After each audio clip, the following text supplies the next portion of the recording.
I'd like to start out by pointing out the fact that I've spoken at like 7 conferences now, and you can add up all those people, put them in this room, and there's still not as many people as I've spoken before as have come to see my daughter, so I appreciate that. I will kick off this, and then she's gonna hit the whole middle section, and then I'll wrap it up. But basically, this is me. I'm just a pajama-wearing hipster. I like drinking hot cocoa in the winter and talking about healthcare with my family. I'm an average InfoSec analyst. It pays well, though, and it supports my habit of shooting. I love shooting. Throwing lead down range is very expensive.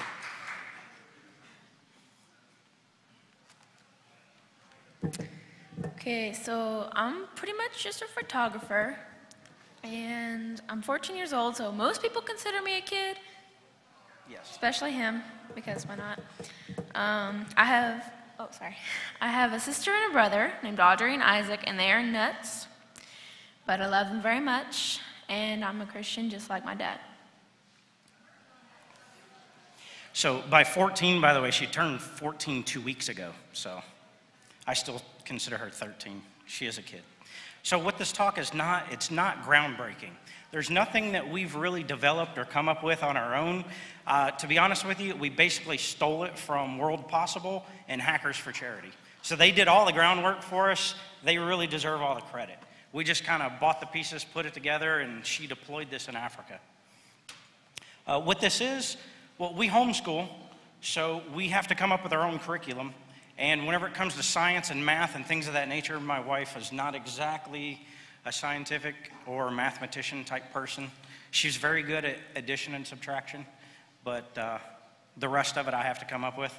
So basically it was bonding for us.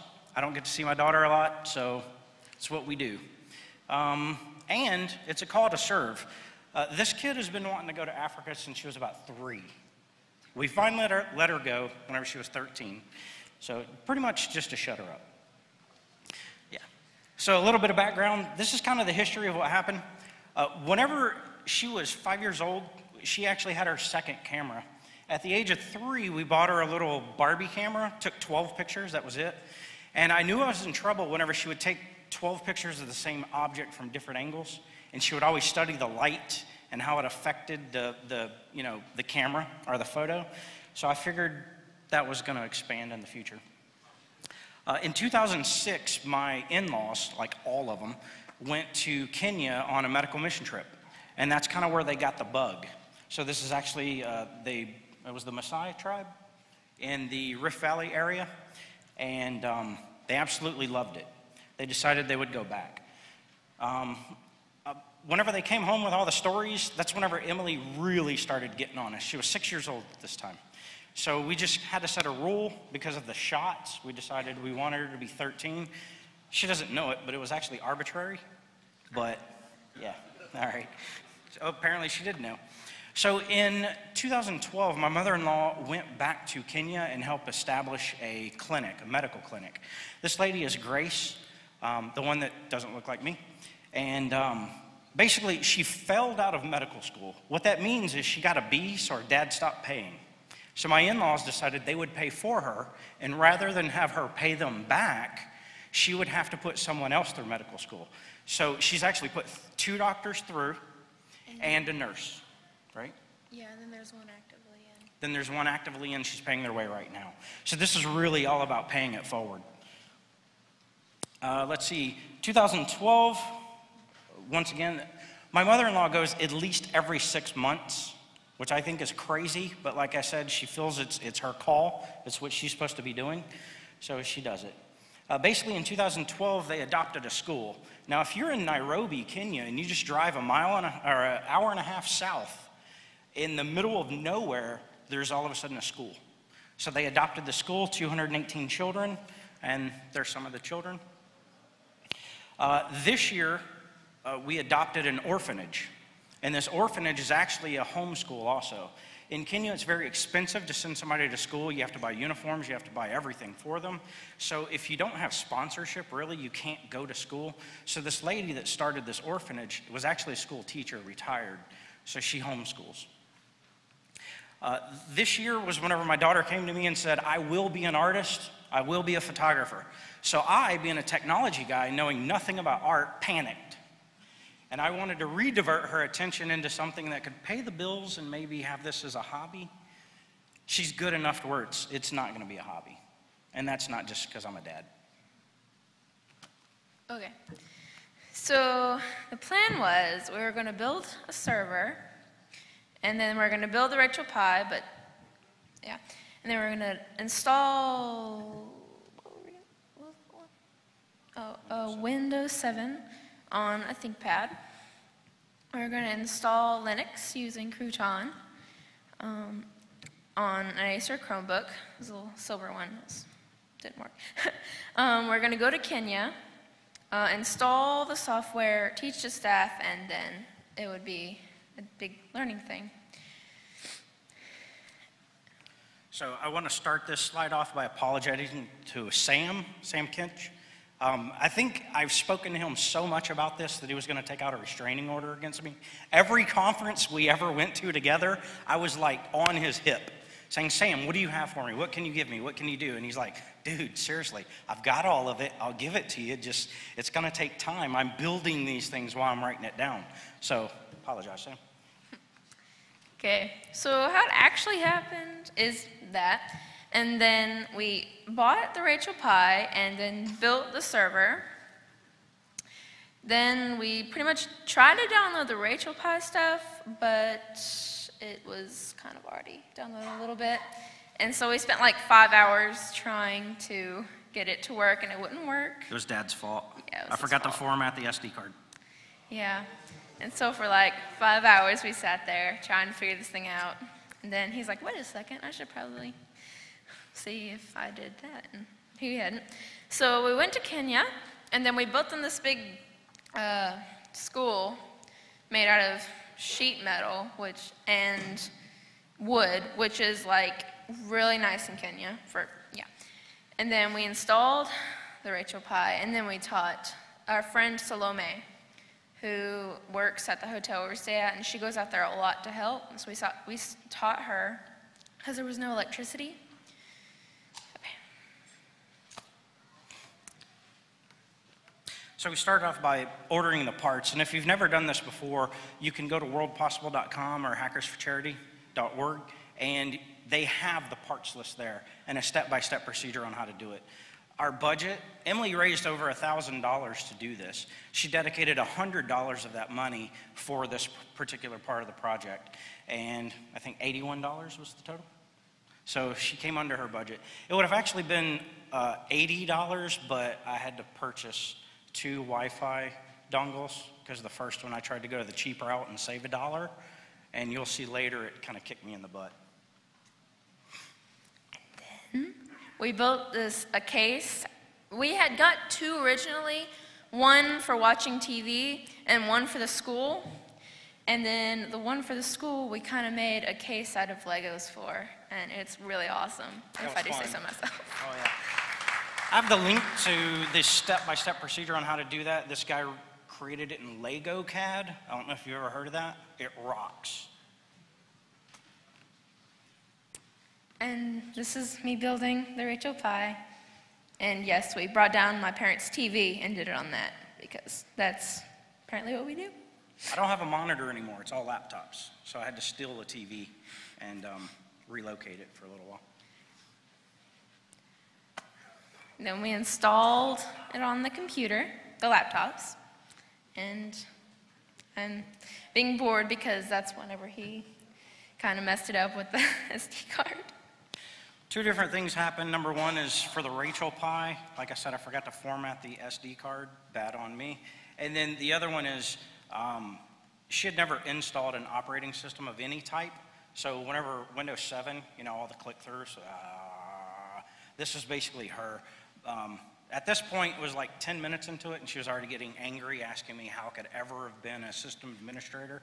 And yeah, and I made her push through. We also installed Crouton on the Chromebook. The purpose for that was to install Linux, and that's the easiest way to do that. It really is simple. It's click. We ended up not leaving Linux on there because of the screen that pops up for developer mode, and it looks more like an error page, and we were afraid that the people we gave it over to would probably kind of freak out the first time they saw that and think they broke it and not use it. And then we just gathered it all together and went to Kenya, finally, after like 15 years or whatever. A couple of the first pictures she took on her trip to Africa one was of a barf bag. It was awesome. And then, of course, clouds. She had like 30 pictures of clouds. So. Sure, that's awesome.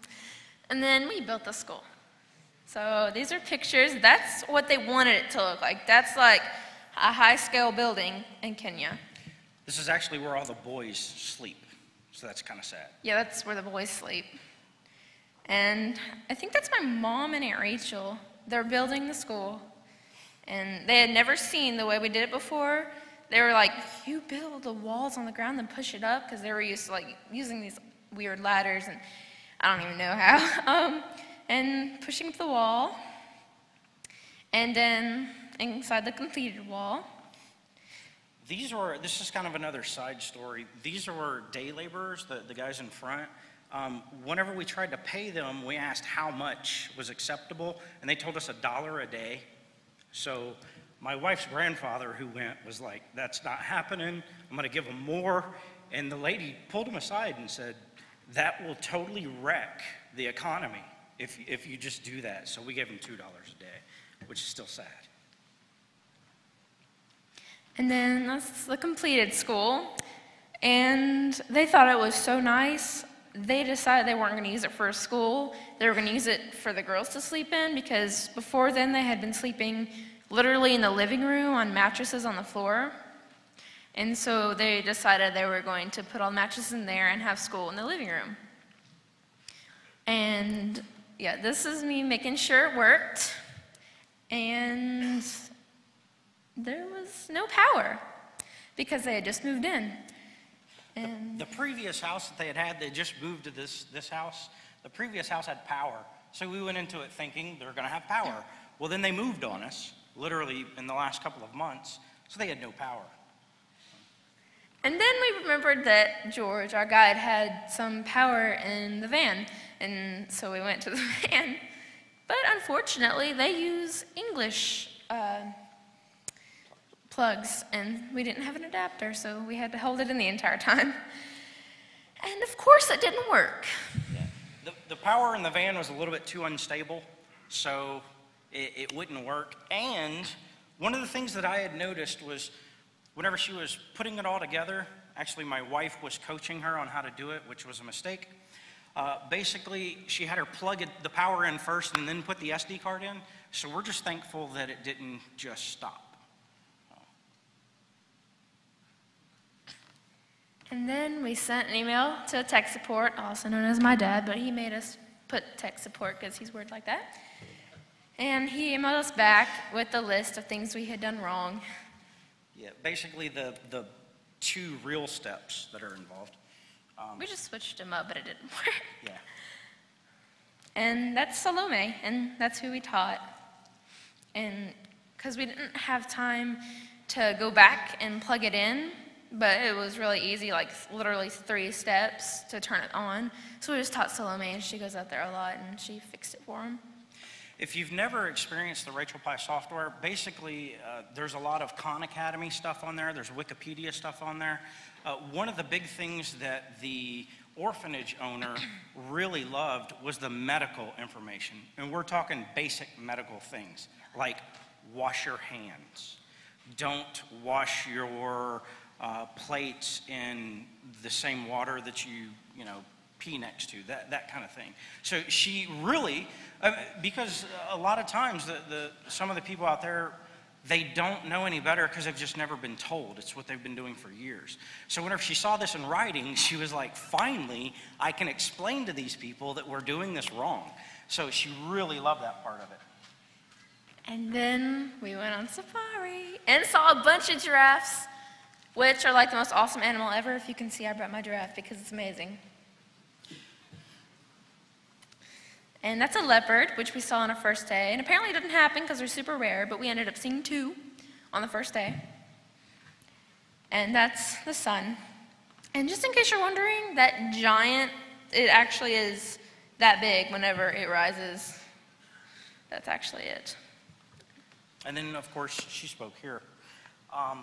So the last couple of slides are lessons learned. Once again, all the times I talk to Sam, you know, you kind of get an idea, but you really don't. And even whenever I talk to Johnny Long, you get an idea, but you don't. So whenever you get on ground, boots on the ground, okay. Whenever you get on ground, things are different. Number one, well, lessons learned. Number one, Rachel pies are really easy to build. If you've never built one, everything, like I said, is done for you. Where you start screwing it up is where you think you can get by on things and buy the wrong, you know, Wi-Fi adapter because you want to save $1. And then the drivers aren't loaded. And then you have to worry about loading drivers from command line, which I may have a Mac up here that I use, but I'm not a command line guy.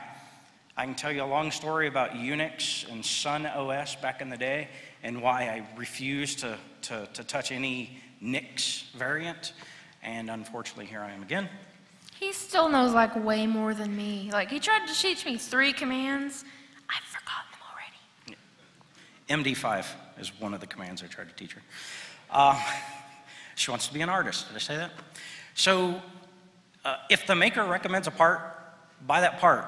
Save yourself. World Possible said, use one of these 2 Wi-Fi dongles. And I used mine that worked on my XBMC server, but it didn't work on the Rachel Pi, and it cost me 5 hours.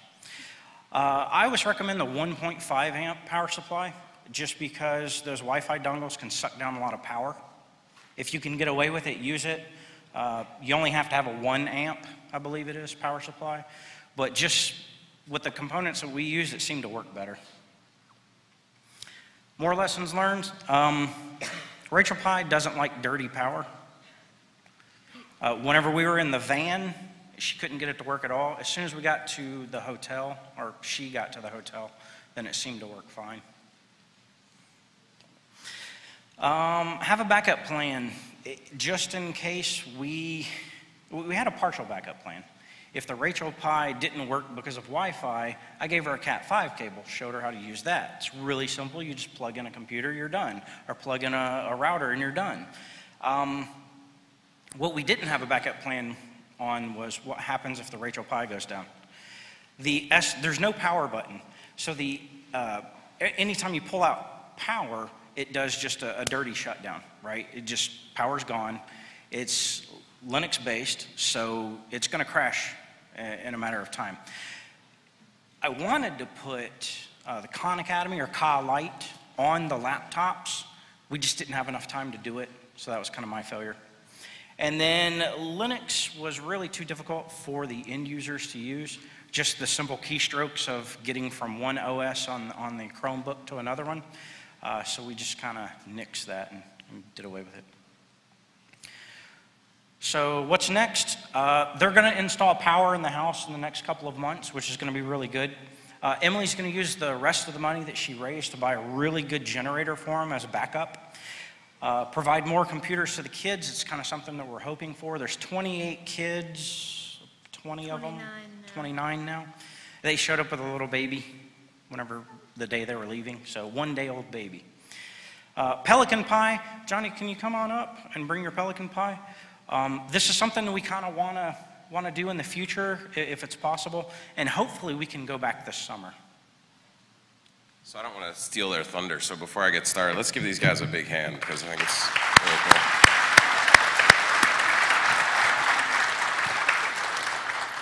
So the pain and suffering that Brandon and Emily kind of went through is something that we've seen in the field with Hackers for Charity.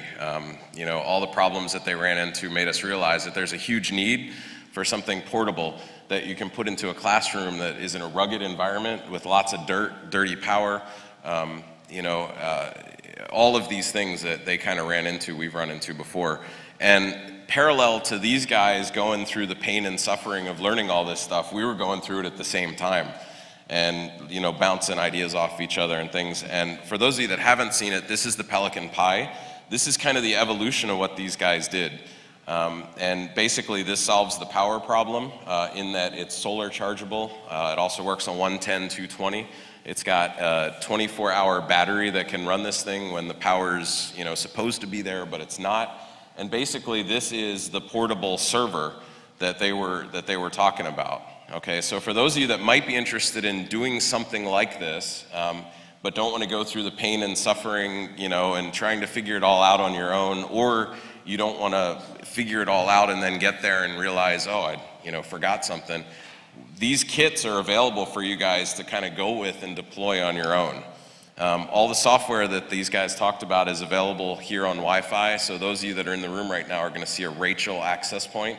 If you want to see the educational content that they're seeing, you can connect to the Wi-Fi now or stop by our booth. But I just want to congratulate these guys for actually doing it.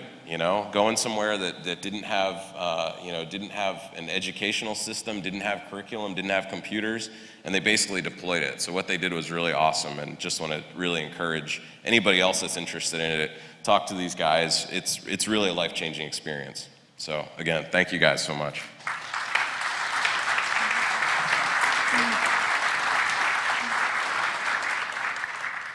Just letting you know, my dad didn't actually go with me to Africa. He stayed and watched my sister and brother, Audrey and Isaac, which is in itself kind of like a scary experience. Yes, amen to that. So once again, we didn't come up with any of this ourselves. Here's all the websites that we used. It's not a lot. MCM is where we bought our Raspberry Pi from. They're from Ohio. They could get it to us the quickest. They're right across the river.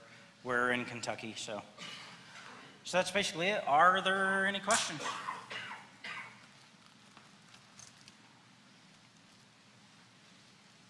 All right. We'll be here all weekend. I'll be frequenting the HFC booth, so feel free to come by, ask us questions, ask these guys questions. They've been doing it a lot longer than I have, so I will probably just smile and point their way. So thank you.